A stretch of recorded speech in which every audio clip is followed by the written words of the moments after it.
Matapos ang 26 na taon, nanalo muli ng gold medal ang Pilipinas sa tennis sa Southeast Asian Games. Mula yan kay Pinay tennis star Alex Yala. Una niya rin niyang ginto sa SEA Games. Sa finals ng women's tennis, nakalaban niya ang pambato ng host country na Thailand. At sa loob lang ng 2 set, nakuha ni Iyala ang panalo.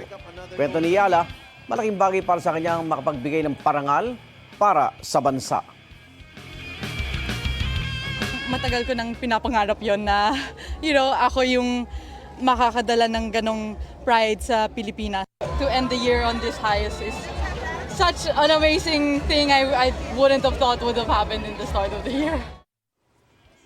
Panalo rin ng gold medal ng Philippine Blue Boys sa men's softball. Tinalo nila ang Singapore sa score na 3-0. Sa ngayon, 41 na ang gintong medalya ng Pilipinas sa 2025 Southeast Asian Games. 226 naman ang kabuang bilang ng medalya ng bansa. Igan, mauna ka sa mga balita, mag-subscribe na sa GMA Integrated News sa YouTube para sa iba't ibang ulat sa ating bansa.